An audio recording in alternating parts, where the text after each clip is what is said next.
The wedding bells rang at 9 a.m., and I wasn't there. Not because I was sick. Not because I refused, but because my own name had been erased. I'm Eleanor Whitman. And that morning, the town moved as if nothing had changed. The grocery store played an old love song.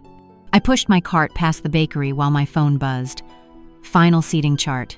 I opened it beside a stack of napkins printed with rings and doves. My name wasn't missing by accident.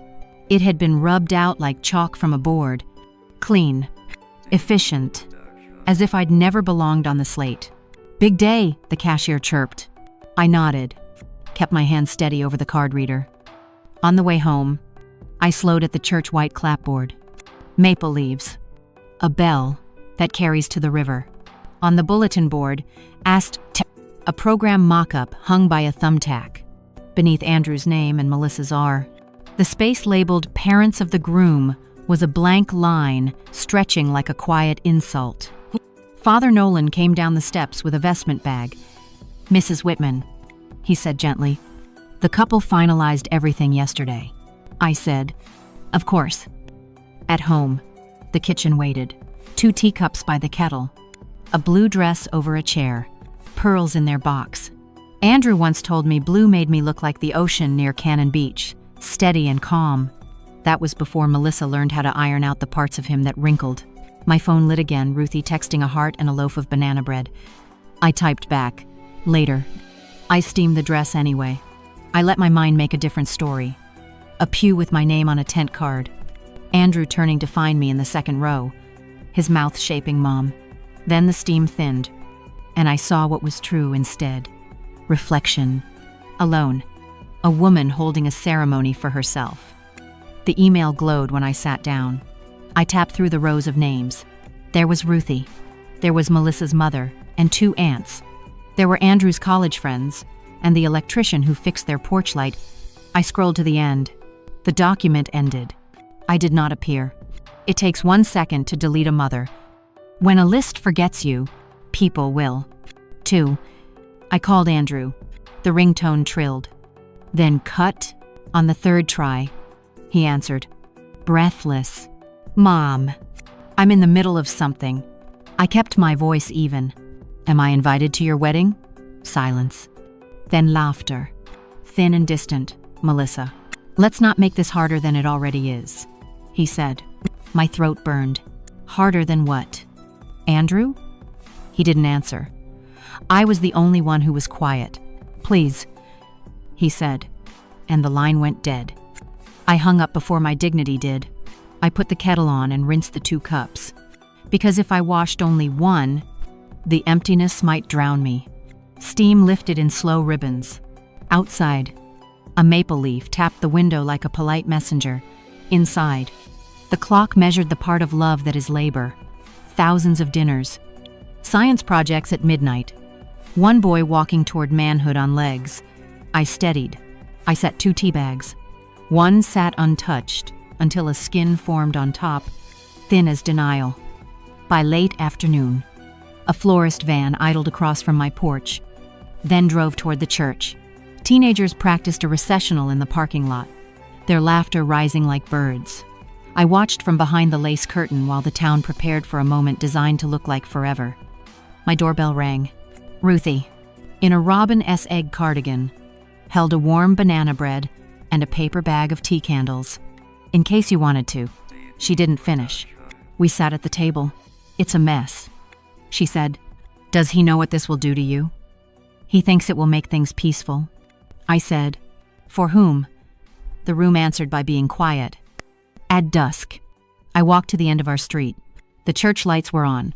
Through the glass, Melissa arranged white roses at the altar, a tablet propped against a hymn book, her finger moving across the digital plan like a chess piece. Andrew set programs on each pew, shoulders drawn up in that old brace against conflict. He turned once, and then Melissa touched his wrist, and he bent toward her. I went home before anyone could see a woman looking at her own shadow. In the hallway, my heels clicked like they did after school concerts. I laid the pearls beside the dress, then turned off the steamer. The house cooled. Night arrived, wind at the eaves, a train lowing on the edge of town. The refrigerator, giving a small sigh. I tried on the blue dress one more time and stood in the doorway of the dining room. One chair sat a little farther back than the others, as if it had tried to leave and been dragged again into formation. A chair is only furniture until you know whose absence it keeps. I brushed my hair and set the kettle for the last cup I would make that day. The email still glowed from the counter. Stubborn as a porch light, you forget to switch off. I closed the laptop. That night, I couldn't sleep, because in the silence, I finally heard what they'd been trying to tell me all along. I was no longer part of the extended family. They didn't just take me off the guest list, they took me out of their lives. If you've ever been pushed aside by your own child, you'll understand the kind of silence that follows. It's not quiet, it's heavy, like air that's forgotten how to move. If you've ever felt that kind of pain, comment one below. And if you think no mother should be erased like this, hit the like button right now. The morning after the wedding, Willow Creek looked spotless. The sidewalks still glittered with stray bits of confetti. The church door was cracked open. Someone had forgotten to blow out the candles. Inside, the air smelled like lilies and champagne celebrations that had used up every ounce of warmth this town had left for me. When I opened my mailbox, a single envelope sat inside. Thank you for your generous contribution. Mrs. Whitman. The flowers were perfect. My name, printed neatly under Melissa's handwriting. She had used my credit card to pay for her own roses. I folded the letter once, then twice, and slipped it into the drawer with the others, the birthday cards Andrew had sent from college, the condolence notes after his father's death, all written in the same looping script that once said, "Love you, Mom." Somewhere between those lines, he'd learned to write like a stranger. That afternoon, Ruthie came by. "You didn't go." "Then?" she asked softly, though she already knew. I shook my head. She looked at the window, at the road leading to the church, then back at me.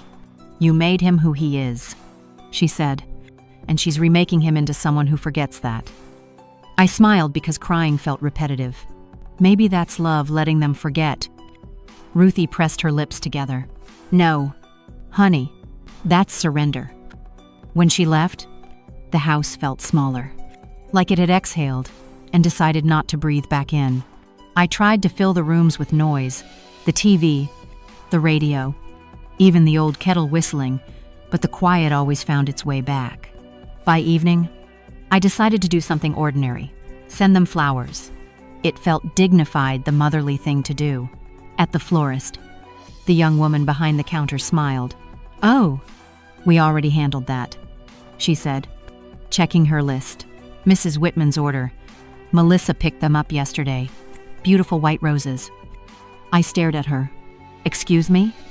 She turned the clipboard around. My name, my address, my card on file.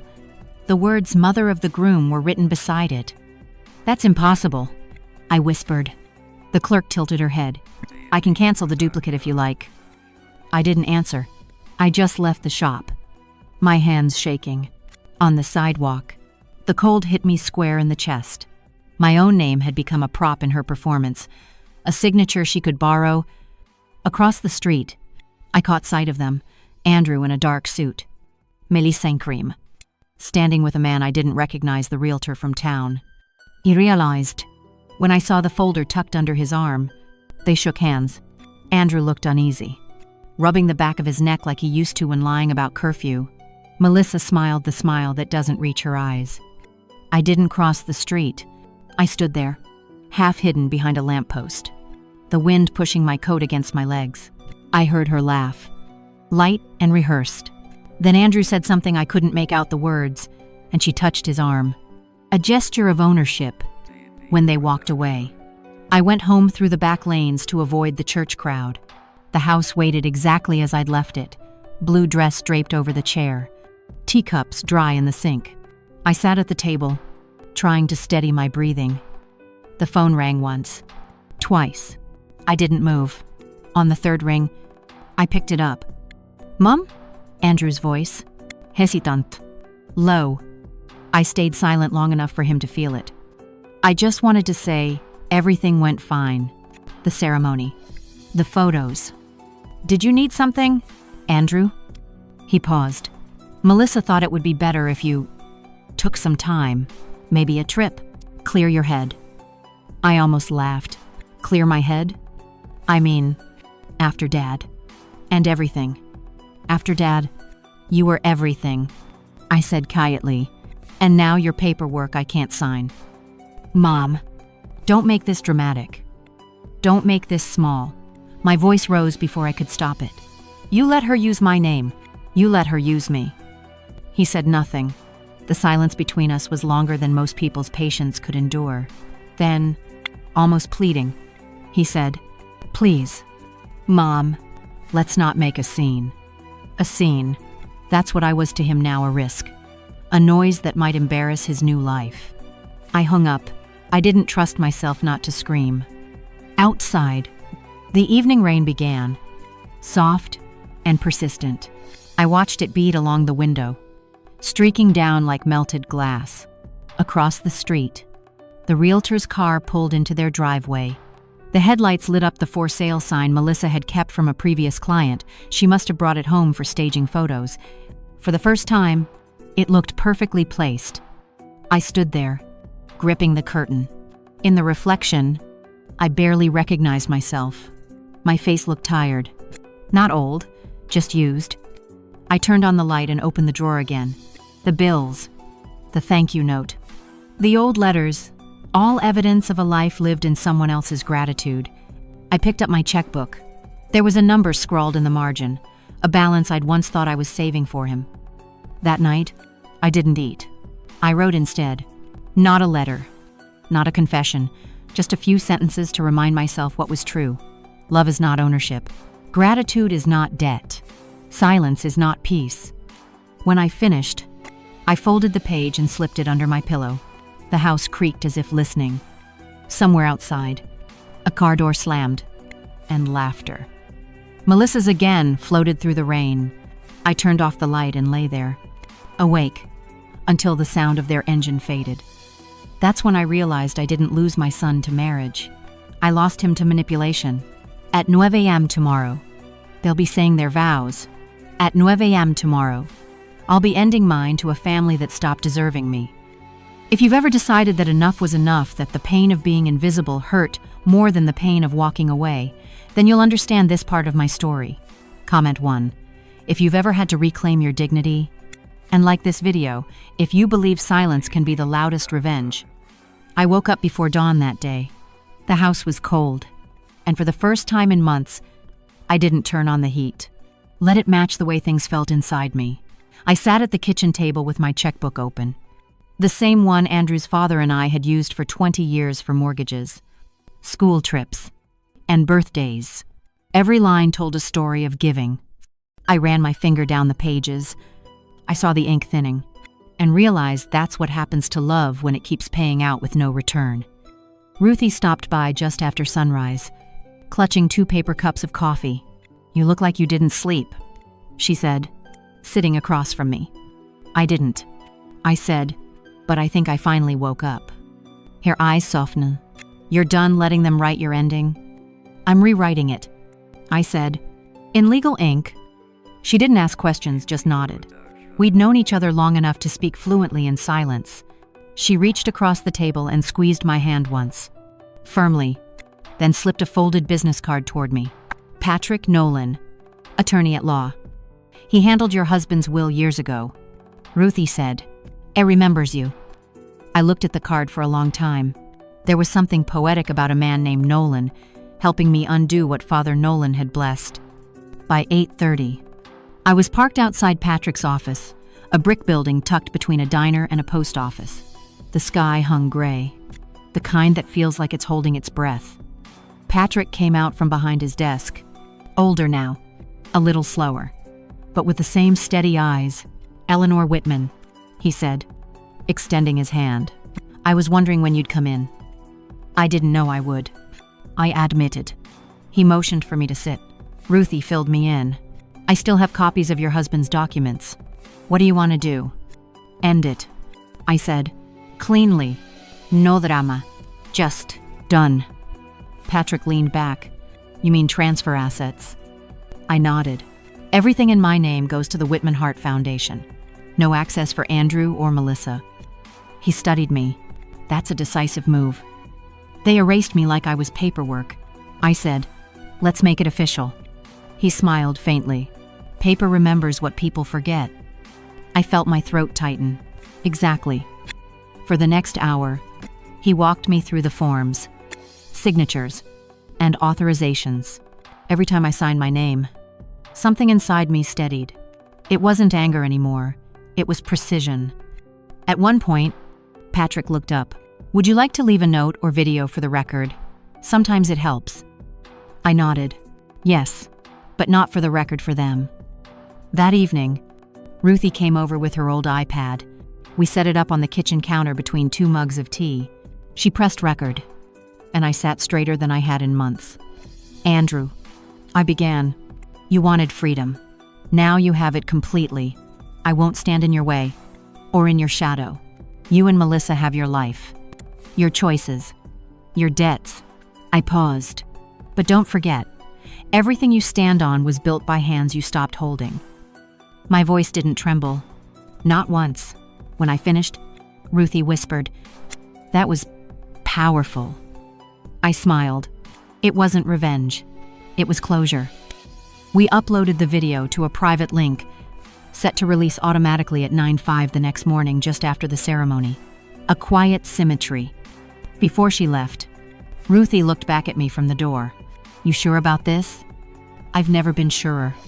I said, "If they want to erase me, I'll make sure they know what disappears with me." That night, I packed a single suitcase. Just clothes, my wedding ring, and a small silver bracelet Andrew had given me when he was 10, a charm shaped like a heart, scratched and bent, but still shining.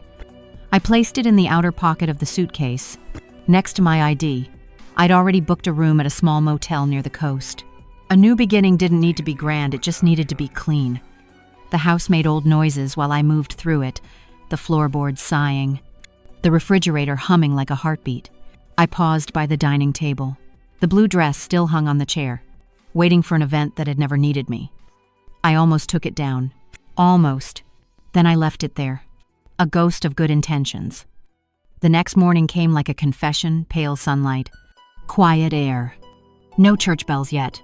I showered, brewed a small pot of coffee, and stepped outside just as the first car passed, carrying guests toward the church. I walked to the end of my driveway, breathed in the crisp Oregon air, and let it fill the emptiness that had lived in my chest for too long. Then I got into my car and drove toward Patrick's office. The clock on the dashboard blinked 8:57. By the time I parked, it was 9 sharp. Patrick was waiting with a stack of papers and that steady gaze. "Are you ready?" "Yes." I said, "Let's end it all." He nodded once and slid the final document across the desk. My name, bold and complete, waited for me to give it freedom. I signed, the pen gliding like release. When I looked up, Patrick was watching the clock. 9:05 分, he said softly. I smiled. Perfect timing. He handed me a sealed envelope embossed with the Foundation's logo. "This is your copy. The official notice will go to all linked accounts and interested parties within the hour." As I took it, my phone buzzed a message sent automatically. From Eleanor Whitman, scheduled video release. The moment it left my device, I felt something loosen in my spine, like I'd been holding my breath for years and finally exhaled. Outside, the church bell rang. The sound carried all the way to Patrick's window, distant but clear. At 9 a.m., they'll be saying their vows. I murmured, at 9:05, I'll be ending mine. Patrick didn't ask what I meant. He just poured 2 cups of coffee, handed me one, and said, "Here's to freedom signed in ink." At 9:05, while their applause filled the church, my message filled their phones. If you've ever wished the truth could speak for you when your voice no longer could, this was that moment for me. Comment 1 if you've ever been silenced and then found your strength again. Like this video if you believe that dignity is the ultimate form of revenge. The sound that morning was strange laughter and bells, soft and distant. Willow Creek's little church looked like something out of a postcard. Cars lined the narrow street. Ribbons fluttered from antennas. and people waved at one another like everything pure still lived in the world. And yet, at 9:05, phones began to buzz. The first vibration came from Melissa's maid of honor, a young woman with pink nails and an expression that wilted mid-smile, one by one. Others checked their screens. The whisper spread like perfume in the pews. Then, someone gasped, and the room changed. On every device, the same thumbnail glowed. From Eleanor Whitman, my gift to the bride and groom. Father Nolan paused. Halfway through the blessing, even the bell above the church seemed to hesitate. In the video, my voice was calm and steady. I sat in my kitchen with the window behind me, sunlight breaking across the counter. "You wanted freedom," I said, "and now you have it. Everything I built the house, the savings, the foundation has been transferred, not as punishment, as completion. May you stand on your own 2 feet now, as adults should." You could have heard a pin drop between the verses of that recording. Melissa's smile froze. Andrew's hands lowered from where he had been clapping. For a moment, he looked younger, lost. Then she tugged his sleeve and hissed something no one else could hear. Outside, a woman from our neighborhood, Mrs. Collins. The HOA treasurer leaned toward another guest. "It's real," she whispered. "My cousin works at the bank. The transfer notice came through at 9 sharp. By noon, the video had reached every corner of town. The florist reposted it with a caption, "Sometimes truth blooms where you least expect." The local diner played the audio on repeat, half in shock, half in admiration. I wasn't there to see it. I sat instead at the small coffee shop across from Patrick's office, stirring sugar into a mug I didn't need. The waitress, a sweet girl who'd served me for years, placed the cup in front of me gently, as if afraid I might shatter. "You okay, Mrs. Whitman?" I smiled. "Better than I've been in a long time." Through the window, I watched the street hum with rumors. It wasn't malice that drove them, it was awe. People rarely see a woman reclaim her power so publicly. At 12:30, my phone buzzed, not with congratulations, but with panic. "Andrew, Mom, what did you do?" His voice trembled, like a child caught in a lie. "I did what you asked," I said. "I gave you your independence. You can't just—" "I can," I interrupted, and I did.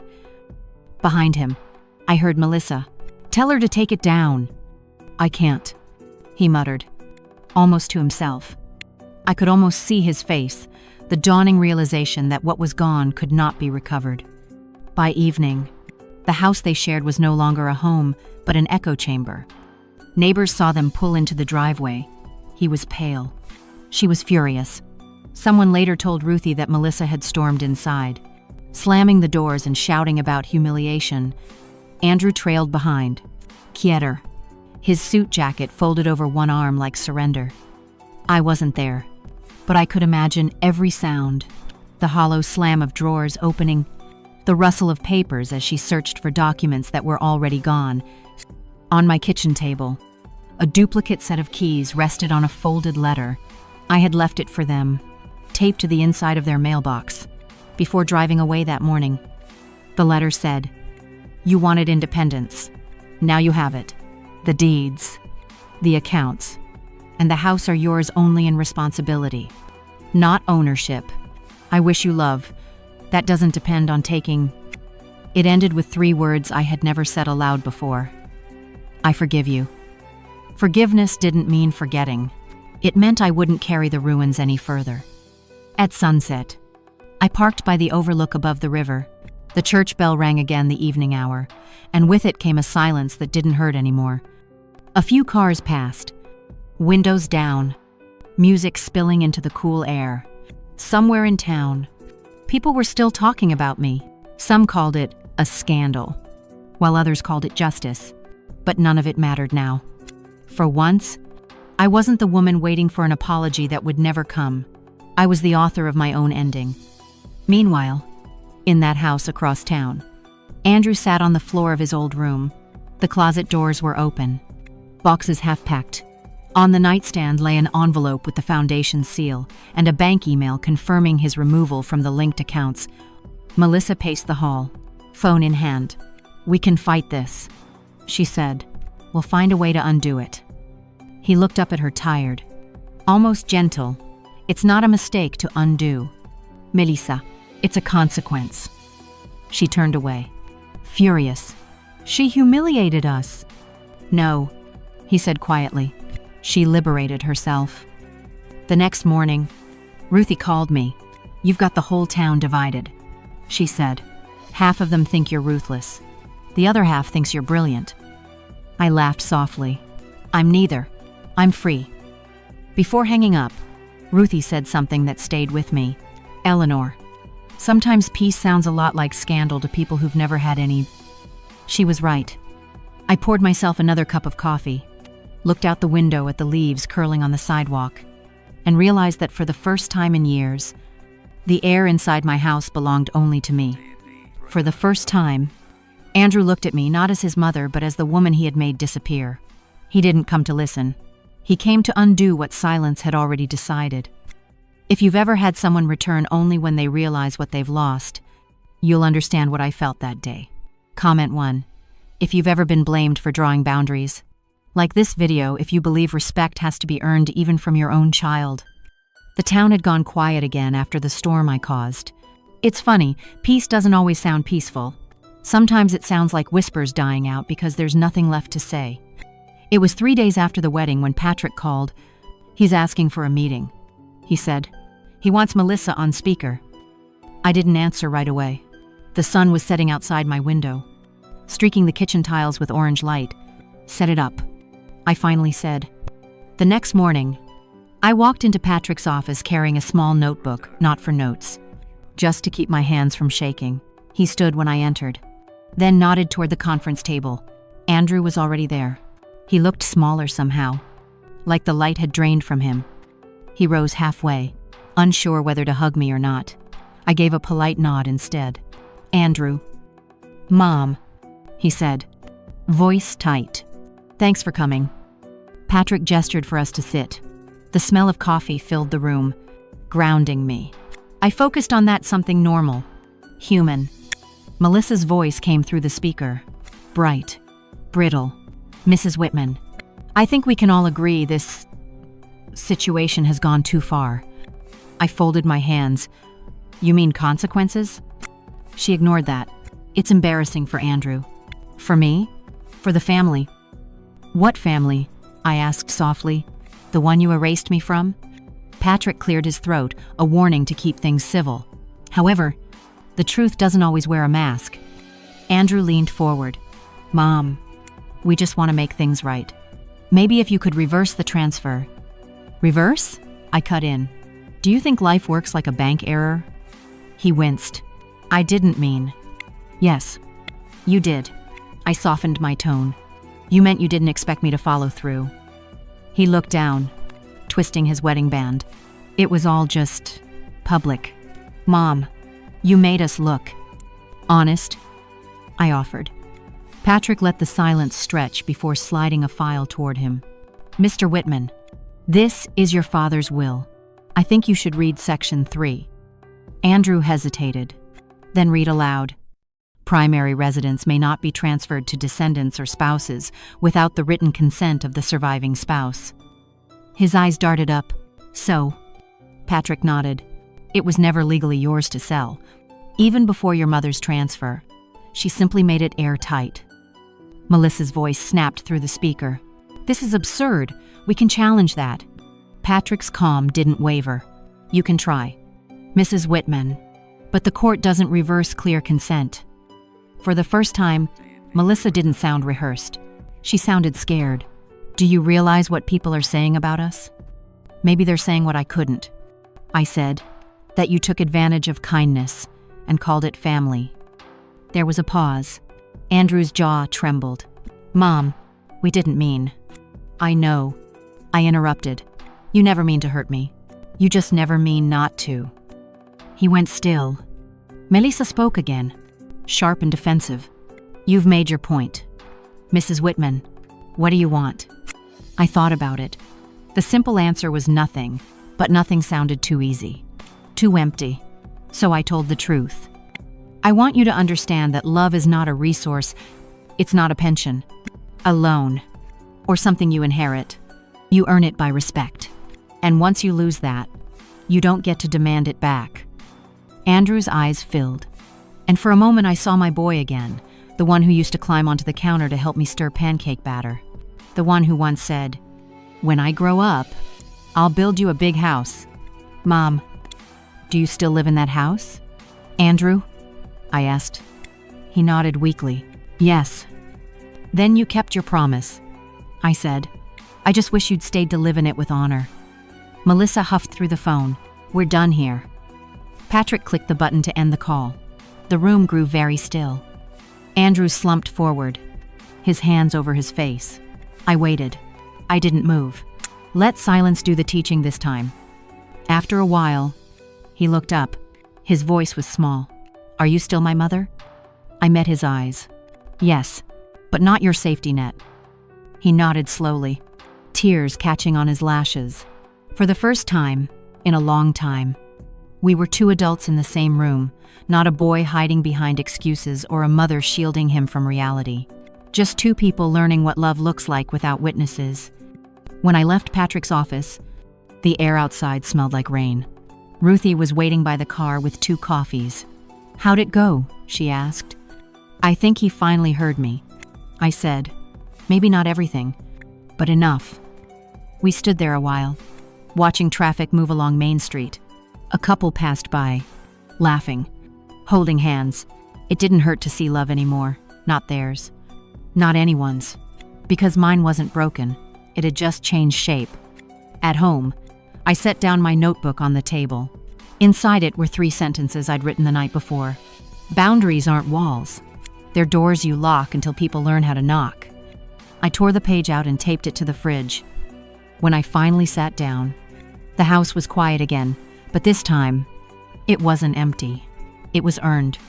He asked, Are you still my mother? I said, Yes, but not your safety net. Some goodbyes don't slam the door. They just stop leaving it open.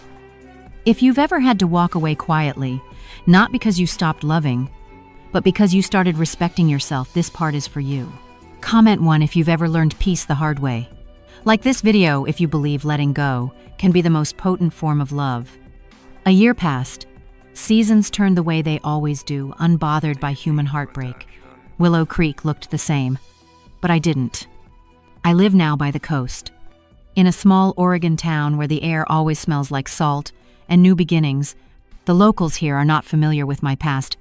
To them, I'm just Eleanor, the woman who volunteers at the free clinic 3 mornings a week, who keeps extra granola bars in her purse for patients who forget to eat. The clinic is small, 2 rooms, 1 coffee maker, and a bulletin board that reads, Kindness is contagious, spread it responsibly. I like the sound of that. Every morning, I roll up my sleeves, tee my hair back, and greet the patients who shuffle in from the cold. Most of them remind me of people I once loved, weary but surviving. Something is healing about helping strangers. They accept care without guilt. Sometimes, while I'm taking blood pressure or bandaging a scrape, I catch my reflection in the window and barely recognize her, the woman who once sat in a church parking lot waiting to be acknowledged. Now I stand tall, even when the world forgets my name. Last week, a letter came from the Whitman Heart Foundation, a thank you note, printed on ivory paper, embossed with gold. They wrote that the first nursing scholarship, established in my late husband's name, had been awarded to a young woman from Willow Creek. I ran my fingers over the raised lettering, tracing the words in honor of Eleanor and Dennis Whitman. My name and his side by side again, not out of habit, but out of purpose. That night, I lit a candle on the windowsill and whispered a small prayer. Not for revenge, not even for closure, just gratitude. Because the money that once chained me to guilt now builds futures for others. Sometimes Ruthie calls. She always starts the same way. Guess what the town's gossip is now? Apparently, Melissa left Andrew 6 months after the fallout, moved to Portland, found someone new. Andrew stayed, taking a job teaching English at the local high school. He looks thinner, Ruthie said once, but kinder. Somehow, I smiled. That's what happens when you lose the mask. You breathe better. We talked for an hour that night. About little things, recipes, church bazaars, how the rain here never quite stops. Then, just before hanging up, Ruthie said, "He'll find his way back. Eleanor, maybe not to your house, but to your heart." I didn't answer. Some truths don't need words. It was early autumn when I finally saw him again. The clinic door chimed, and there he was, standing awkwardly, holding a bouquet of daisies. My breath caught, not because of surprise, but because of recognition. The boy I raised was in those eyes again. "Mom," he said softly. "Hi." I smiled and motioned to the bench by the window. "You can sit. I'm on break." He sat, setting the flowers on his lap. "You look happy." "I am." He nodded, glancing around the room. "I heard about the foundation. Dad would be proud. So would you? If you'd stayed long enough to see why I did it." He exhaled, shame flickering across his face. "I know. I was blinded. Melissa, she wanted more, and I kept thinking giving her everything meant loving her better. That's a mistake a lot of us make," I said gently. "We confuse sacrifice with devotion." He looked at his hands. "I thought if I gave her everything, I'd keep her.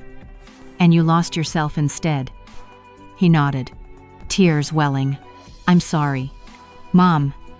I reached across the table, laid my hand over his crease. His fingers trembled on her mine. "You came to apologize, not to listen," I said softly. "Try again." He blinked, confused. Then he stopped talking, just sat there, really hearing the quiet, the hum of the old air conditioner, the rustle of papers, the rhythm of 2 heartbeats, finally sinking after years of static. After a moment, he whispered, "I miss you." "I know," I said. "I missed you, too. But love is a boundary, not a leash. If you ever want to be in my life again, come as a man, not a child asking to be rescued." He nodded slowly, the understanding landing in him like sunrise after a long storm. When he left, he placed a small envelope on my desk. Inside was a simple birthday card. No flowers, no money, just 5 words. I remembered this time. Mom. That evening, I walked to the beach. The tide was low. The horizon, soft pink. Children chased gulls near the water, their laughter mixing with the wind. I picked up a smooth shell, cold and perfect, and slipped it into my pocket, a small reminder that even broken things become beautiful when the sea is done with them. I thought of Andrew, of all the mothers who give until they disappear. We love in ways the world will never fully see, and when we finally stop, they call it betrayal. It could be, but sometimes betrayal is what sets you free. Back home, the clinic light flickered as I locked up. A volunteer had left a note on the bulletin board. "Thank you, Eleanor. The world needs more women like you." I smiled, turned off the lights, and stepped outside. The wind smelled like salt and beginnings. They called it betrayal. I called it freedom. Betrayal doesn't always come from enemies sometimes. It wears the face of family, and when love turns into a transaction, even silence becomes a weapon. Eleanor's story isn't just hers. It belongs to every mother who gave everything, only to be told it wasn't enough. It's about the quiet kind of courage, the one that doesn't shout, doesn't seek revenge, but simply walks away with dignity intact. Because in the end, justice isn't always in the courtroom. Sometimes, it's in the decision to stop begging for respect and start demanding peace. Have you ever faced a betrayal from someone you once called family? Please share your story in the comments. I'd love to hear it. And if this story touched your heart, comment one below and subscribe to Auntie Tales for more true stories about strength, justice, and healing. Because here, we believe one truth. They may call it betrayal, but for women like us, it's called freedom.